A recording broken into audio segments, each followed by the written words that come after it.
मैंने times now के ठीक सामने जो पार्किंग है वहां पे मैंने तो हलवाई भी बुलवा लिया है और 23 को वहां पे लड्डू भी बन रहे हैं और पहली प्लेट तो मैं डॉक्टर रंगनाथन और मेरे मित्र हर्षवर्धन त्रिपाठी को देने भी जा रहा हूं। तो आप बार बार हरियाणा मत कहिए, पैसे हमसे ही लेंगे आप, तो कम्युनिस्ट है। मिठाई धोखा मत दीजिएगा। जलेबी भी आपने कहा था भेजा नहीं। जलेबी भी आपने पहले ऑर्डर कर दी थी, फिर मिली नहीं हमें। इस बार लड्डू बटेगा। मत कीजिएगा। अब जलेबी फ्लेवर नहीं रहा, अब फ्लेवर लड्डू हो चुका है और लड्डू आप खिलाएंगे। पहले इनसे एफिडेविट साइन करवाना पड़ेगा क्योंकि जलेबी के समय भी भाग गए। जय श्री राम दोस्तों, स्वागत है आप सभी का द सनातनी में। अब महाराष्ट्र और झारखंड के इलेक्शंस तो खत्म हो गए। जैसे ही एग्जिट पोल्स आए, कांग्रेस के चमचे सदमे में चले गए। अब ऐसे ही एक डिबेट में सबा नकली और विवेक चप्पल चोर को आनंद रंगनाथन ने कैसे भिगो कर धोया, आइए देखते हैं। तो चलिए शुरू करते हैं।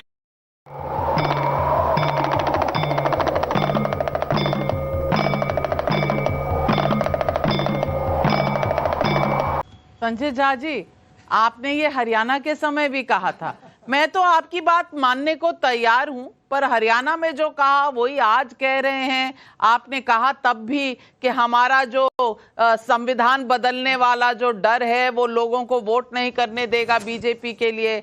लेकिन तब हरियाणा में क्या कहानी हुई थी सारी देश ने देखा। लेकिन आज आप फिर वही दोहरा रहे हैं, आपकी मर्जी। लेकिन यहाँ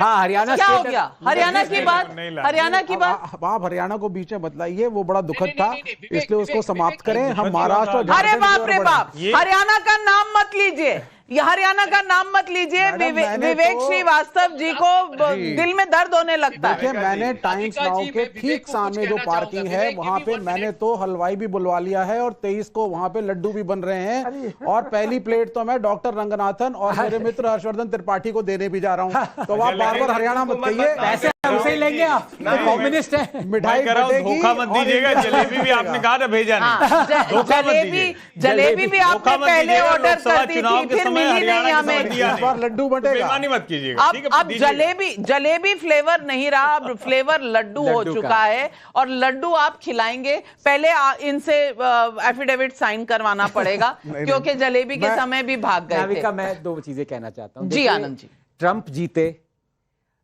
लोगों ने कहा हिडन वोटर है। मैं पहले महाराष्ट्र से पहले मैं झारखंड पे आना चाहता हूँ। ट्रंप के ऐसे कोई हिडन वोटर नहीं थे। जो वहां का मीडिया था उन्होंने उन वोटरों को हाइड किया हुआ था, क्योंकि जब इलीगल इमिग्रेशन होता है सबसे ज्यादा इफेक्ट किसको होता है? जो ब्लू कॉलर्ड वर्कर्स होते हैं। झारखंड में जो PIL फाइल किया गया, प्लीज अंडरस्टैंड, वो किसी हिंदू ने फाइल नहीं किया अगेंस्ट इलीगल इमिग्रेशन, वो एक क्रिश्चियन ने फाइल किया। ये सारी चीजें जो वहां हो रही हैं इलीगल इमिग्रेशन की, और कांग्रेस ने ये चढ़ के कह दिया कि हम गैस सिलेंडर्स भी उनको देंगे। That has had an effect in Jharkhand. और आपके एग्जिट पोल ये दर्शा रहे हैं कि वहां पे इशू जो था वो ट्राइबल की राइट्स को छीनना था इलीगल इमिग्रेंट से, और सारे जॉब्स या सब कुछ बेनिफिट्स हैं, सारी वेलफेयर स्कीम्स वो इलीगल इमिग्रेंट्स को देने का था। That has turned out to be one of the bigger issue according to your exit polls. अब मैं महाराष्ट्र पे आता हूं। महाराष्ट्र में ठीक है, बटेंगे तो कटेंगे का स्लोगन था, उसका इफेक्ट हुआ। लेकिन मैं एक वर्ड प्ले करना चाहता हूं, एक्चुअली था बांटेंगे। Freebie has actually one the day. Freebie and RSS जो ग्राउंड पे उतरी है लोकसभा चुनाव के बाद, जो उन्होंने बढ़ चढ़ के कहा है कि लोगों को आगे आना चाहिए और वोट करना चाहिए, ये दो फैक्टर्स हैं। पर वोट तो किया नहीं। वोटिंग परसेंटेज महाराष्ट्र की अगर आप देखें बहुत कम है। प्रोपोर्शनेटली जो लोग बीजेपी को वोट करने वाले हैं वो आगे बढ़ के आए। पहले बताइए, हिंदुत्व फैक्टर है या वेलफेयर स्कीम्स और फ्री बाइज? आप उसी में क्लियर नहीं है। बोथ, दोनों क्लियर है। दोनों नहीं है। अगर RSS फैक्टर है, इसका मतलब आप कह रहे हैं कि वहां के लोग हिंदुत्व पे वोट कर रहे हैं। आप डिसाइड करिए ना, व्हाट इज द। मेरे तो हिसाब से आप जीतेंगे नहीं, आप जो मर्जी कर लीजिए। आपका हिसाब हरियाणा में भी लगा था। हाँ, माफ करिए, लेटेस्ट हिसाब हरियाणा का है। तुम बार बार मुंह पर आ जाता है, अब आपको दर्द होती है। मैं हरियाणा स्टेट नहीं है इंडिया का, हरियाणा की बात मत करिए। हाँ, वो अमेरिका में। हाँ, वो अमेरिका में। लेकिन हरियाणा के लोग सुन रहे होंगे तो इनके चक्कर में कांग्रेस को और निपटा देंगे। तो ऐसे मत कीजिए। नहीं, वो भी हुआ यूपी में बाई इलेक्शन में। शासन का इंतजाम, इन सब का ज्यादा असर पड़ता है, लेकिन मुझे पता नहीं हो क्या रहा है। लेकिन जो भी हमने दृश्य देखे हैं वो हमें हमको उनके बारे में सवाल खड़ा करने का पूरा हक है।